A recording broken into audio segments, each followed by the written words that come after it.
Seorang wanita di Nganjuk hanyut terbawa hujan usai menanam jagung di ladang.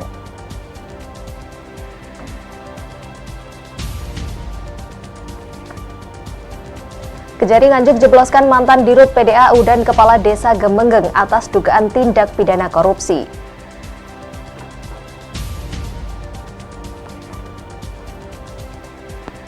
Sejumlah instansi dan stakeholder kebencanaan di Tulungagung mulai meningkatkan kesiapsiagaan ancaman bencana hidrometeorologi.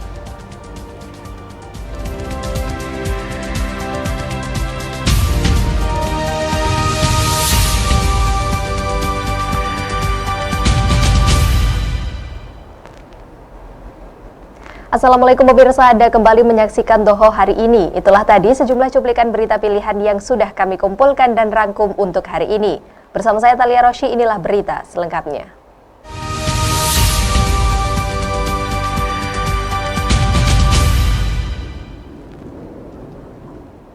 Seorang wanita di Nganjuk hanyut terbawa arus sungai saat hujan usai menanam jagung dari ladang. Sementara sepeda motor yang dikendarai korban ditemukan 4 km dari lokasi kejadian. Petugas berupaya melakukan pencarian. Karo montore wis temu, karo teko lokasi sekitar 4 kilo. Siti Aminah, 43 tahun, warga desa Maguan, Kecamatan Berbek, Kabupaten Nganjuk, Jawa Timur diketahui hanyut terbawa arus sungai saat menyeberang Kali Grasak, desa setempat. Sebenarnya korban sudah dilarang suaminya untuk tidak melewati sungai karena situasi sedang hujan. Karena tidak menghiraukan larangan suami, korban nekat pulang lewat sungai, akhirnya hanyut terbawa arus. Korban belum ditemukan dan masih dalam pencarian, tetapi sepeda motor Vega yang dikendarai korban sudah ditemukan 4 km dari lokasi kejadian. Ibtu Gatot Suwardi, Kapolsek Berbek yang juga ikut melakukan pencarian mengatakan, korban hanyut terbawa arus saat pulang dari ladang usai menanam jagung. Korban belum ditemukan, namun hanya sepeda motor yang dipakai sudah ditemukan. Karena sudah malam, sementara pencarian dihentikan dan akan dilanjutkan besok hari. Benar informasi dari masyarakat dan dari Polsek Gemenggeng, kronologisnya suami istri, Samudin dan Siti Aminah itu mulai jam 8 pagi berangkat di ladang menanam jagung. Tapi sampai siang hujan.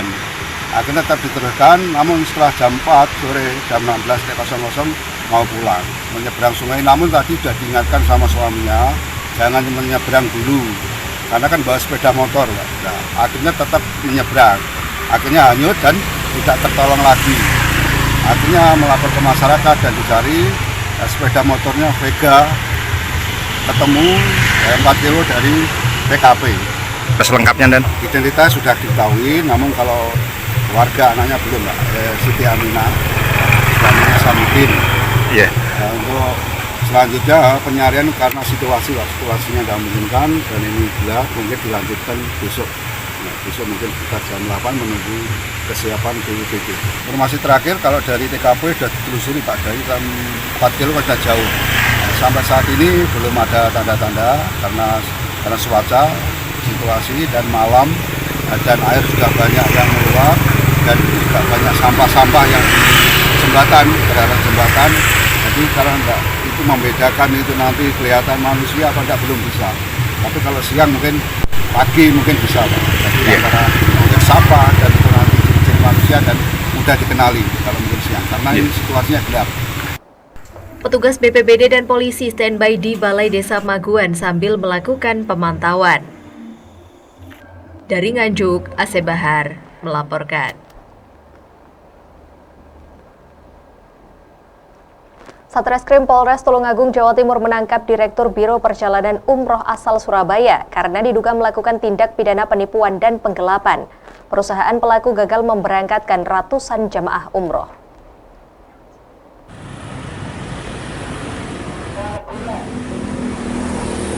HW asal Surabaya yang merupakan Direktur Biro Perjalanan Umroh PT Arofah Mina hanya pasrah saat digelandang di Polres Tulungagung, Jawa Timur. HW ditetapkan sebagai tersangka dalam kasus dugaan penipuan dan penggelapan dengan korban calon jemaah umroh yang gagal berangkat ke Tanah Suci Mekah. Kapolres Tulungagung AKBP Teku Arsya Kadafi mengatakan kasus yang menjerat HW bermula dari perekrutan calon jemaah umroh tahun 2022. Saat itu, perusahaan pelaku berhasil merekrut 4.700 jemaah umroh. Dari jumlah itu, 3.700 berhasil diberangkatkan ke Tanah Suci. 700 jamaah berikutnya diberangkatkan melalui perusahaan lain. Sementara itu, 300-an jemaah gagal berangkat. Dari jumlah itu, 165 diantaranya memilih untuk pengembalian dana atau refund. Namun hingga kini tidak terrealisasi, sehingga 2 korban melapor ke Polres Tulungagung. Jika dihitung total, jumlah kerugian 165 jemaah yang gagal berangkat mencapai 5 miliar rupiah. Pemberangkatan umroh ini dilakukan oleh PT Arofah Mina.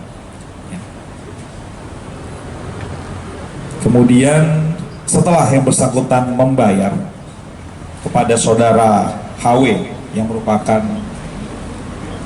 Direktur Utama dari PT Arofah Mina,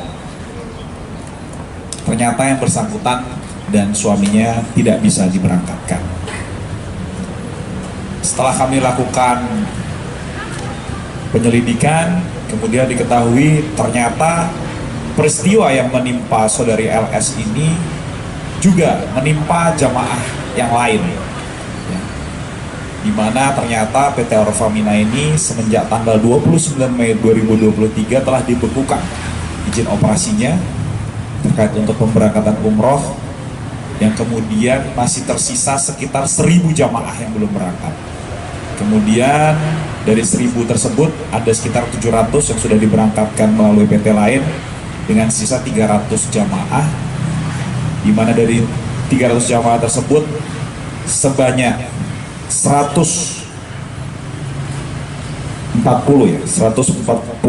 orang dijanjikan untuk reschedule atau dijanjikan nanti akan diberangkatkan, dan 160 itu refund. Dan ternyata sampai saat ini apa yang disampaikan masih belum terlaksana, dan yang bersangkutan juga sudah meninggalkan alamatnya, sehingga kemudian dari Satreskrim Polres Tulungagung membentuk tim khusus kemudian berhasil melakukan penangkapan yang bersangkutan pada tanggal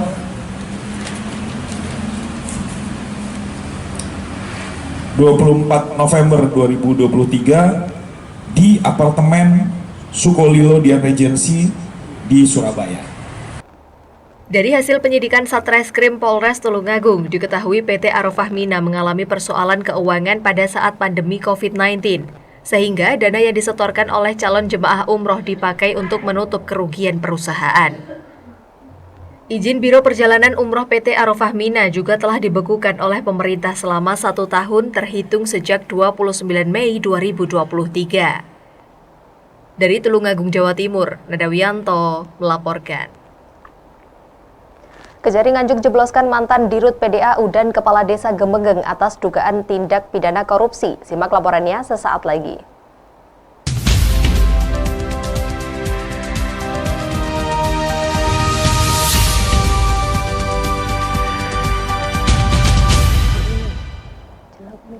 Di, malam Om. Malam Di, jangan lupa charger mobilnya pakai PLN Mobile. Mumpung lagi diskon. Masih Om.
Malam, Om.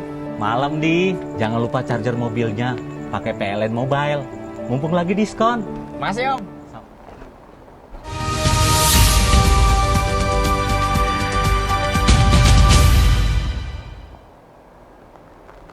Baik pemirsa, kita kembali dalam Doho hari ini.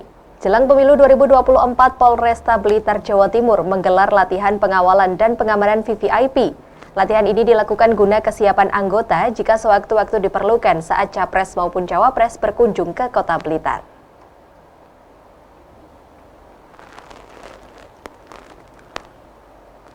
Beginilah latihan pengawalan dan pengamanan VVIP Capres-Cawapres yang dilakukan oleh petugas kepolisian Resort Blitar Kota Rabu pagi. Terlihat sejumlah rangkaian kendaraan pengawalan dan pengamanan disiapkan oleh petugas mulai dari tim advance, pengawalan lalu lintas, kendaraan VVIP, hingga mobil ambulans. Tidak hanya itu, seluruh petugas yang tergabung dalam rangkaian pengawalan dan pengamanan VVIP tersebut juga dibekali dengan senjata lengkap dan tim ITE untuk memastikan keamanan serta keselamatan Capres-Cawapres. Kabak OPS Polres Blitar Kota Kompol Mustaqim mengatakan, latihan pengawalan dan pengamanan VVIP ini dilakukan guna kesiapan para petugas jika sewaktu-waktu dibutuhkan saat Capres-Cawapres berkunjung ke Kota Blitar. Baik, terima kasih rekan-rekan dalam rangka menjalankan perintah pimpinan Bapak Kapolda. Dalam hal ini kami melaksanakan pengamanan VIP Capres-Cawapres 2023-2024. Tujuannya adalah apabila ada tim Capres-Cawapres yang akan berkunjung ke sini, kita backup tim Polda, membantu Polda untuk pengamanan khusus dan pengawalan tim Capres-Cawapres, tim yang ada di Polda. Dalam regu pengawalan dan pengamanan ini, Polres Blitar Kota melibatkan 32 anggota polisi dan sejumlah tim medis dari Pemkot Blitar. Dari Blitar, Tiar Effendi melaporkan. Kejaksaan Negeri Nganjuk jebloskan ke penjara mantan Dirut PDAU dan Kepala Desa Gemenggeng atas dugaan tindak pidana korupsi dana penyertaan modal Pemkab Nganjuk tahun 2022 yang bernilai 1,75 miliar rupiah dan anggaran dana desa tahun 2021 hingga 2022 tentang pembangunan fisik serta non-fisik dengan kerugian negara total 172 juta rupiah.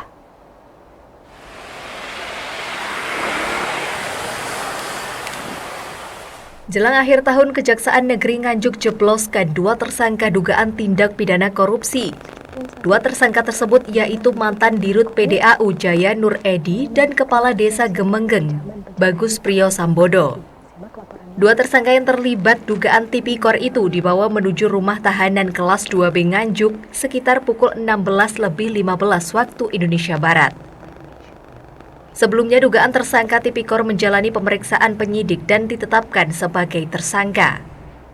Kepala Seksi Intelijen Kejari Nganjuk, Apriyadi Miradian mengatakan, mantan Dirut PDAU Jaya Nur Edi ditetapkan sebagai tersangka dalam kasus dugaan korupsi dana penyertaan modal Pemkab Nganjuk tahun 2022 yang bernilai 1,75 miliar. Dirinya menyampaikan penetapan tersangka terhadap Jaya Nur Edi setelah dipastikan terdapat alat bukti yang cukup berdasarkan surat penetapan tersangka Kepala Kejari Nganjuk nomor 02-FD.1-11-11/2023. Ia menjelaskan Jaya selama menjabat sebagai Dirut PDAU disangka telah melakukan perbuatan melawan hukum atau PMH dan telah mengakibatkan kerugian keuangan daerah. Apriyadi menambahkan atas perbuatan tersangka tersebut berdasarkan perhitungan sementara oleh tim auditor telah ditemukan kerugian keuangan negara atau daerah sebesar kurang lebih 1 miliar. Pertama kami tim penyidik tindak pidana khusus dari Kejaksaan Negeri Nganjuk telah melakukan giat pada hari ini. Yang pertama adalah penahanan terhadap Kepala Desa Gemenggeng, Kecamatan Pace, karena sebelumnya setengah bulan yang lalu sudah kami tetapkan sebagai tersangka. Baru hari ini kita lakukan penahanan. Yang kedua adalah penetapan tersangka mantan Dirut PDAU periode Oktober 2021 sampai dengan Agustus 2023, penetapan tersangka sekaligus penahanan selama 20 hari ke depan. Terkait dengan PDAU adalah dugaan tindak pidana korupsi dana penyertaan modal dari pemerintah Kabupaten Nganjuk kepada PDAU tahun 2022 sebesar Rp1.750.000.000. Sementara itu, Kepala Seksi Pidana Khusus Narendra Putra Swardana mengatakan, dugaan tipikor Kades Gemenggeng yaitu terkait anggaran dana desa tahun 2021 sampai 2022 tentang pembangunan fisik serta non-fisik. Dijelaskan pembangunan fisik yaitu tembok penahan tanah dan gedung olahraga, serta ada juga pekerjaan fiktif dalam artian anggaran dicairkan, namun pekerjaannya tidak dilaksanakan. Dari hal tersebut ditemukan kerugian dengan total Rp172 juta. Ia juga menambahkan alasan penahanan, yaitu dikhawatirkan menghilangkan barang bukti dan dikhawatirkan tersangka melarikan diri. Untuk yang Kades Gemenggeng terkait anggaran dana desa tahun anggaran 2021 dan 2022 terkait pembangunan fisik serta ada juga kegiatan non fisiknya. Jadi yang terkait pembangunan fisik ada pembangunan beberapa tembok penahan tanah TPT serta pembangunan gedung olahraga serta ada juga pekerjaan yang fiktif dalam artian anggarannya dicairkan tapi pekerjaannya tidak dilaksanakan. Berdasarkan hasil perhitungan kemarin didapatkan nilai kerugiannya sekitar 172 juta. Kenapa dilakukan penahanan? Sama, tadi alasan dilakukan penahanan sama seperti yang tadi disebutkan oleh Pak Kasintel, dikhawatirkan menghilangkan barang bukti atau mengubah ini, sama seperti itu. Potensi untuk penambahan tersangka lain mungkin? Nanti dalam perkembangannya akan kita coba dalami. Dari Nganjuk, Asep Bahar melaporkan. Sejumlah instansi dan stakeholder kebencanaan di Tulungagung mulai meningkatkan kesiapsiagaan ancaman bencana hidrometeorologi. Simak laporannya sesaat lagi.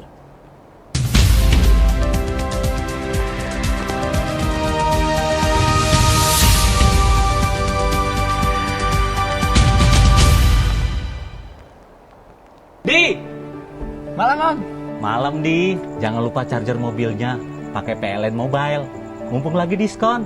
Masih, Om.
Malam, Di. Jangan lupa charger mobilnya.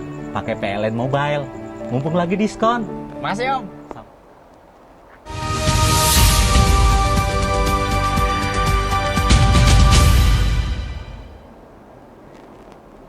Baik pemirsa, kita kembali dalam Doho hari ini. Memasuki musim penghujan, sejumlah instansi dan stakeholder kebencanaan di Tulungagung, Jawa Timur mulai meningkatkan kesiapsiagaan terhadap ancaman bencana hidrometeorologi. 3 jenis bencana yang mengancam Tulungagung adalah banjir, tanah longsor, dan angin kencang.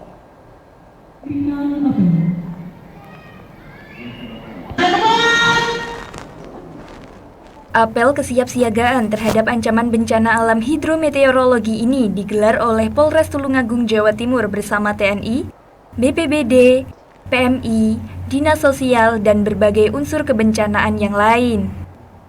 Kapolres Tulungagung AKBP Teguh Arsyakadafi mengatakan, Kesiapsiagaan peralatan dan personel penting untuk ditingkatkan, mengingat saat ini telah memasuki musim penghujan. Terlebih beberapa wilayah Tulungagung masuk kategori rawan bencana alam, mulai banjir, tanah longsor, hingga angin kencang. Bencana tanah longsor berpotensi terjadi di kawasan pegunungan seperti Kecamatan Sendang, Pagerwojo, dan Kecamatan Tanggung Gunung. Sementara bencana banjir rawan terjadi di Kecamatan Campur Darat, Kalidawir, Bandung, Karangrejo, dan Kecamatan Tanggung Gunung. Polisi berharap sinergitas antar instansi dapat terjalin dalam menghadapi kondisi kedaruratan bencana alam.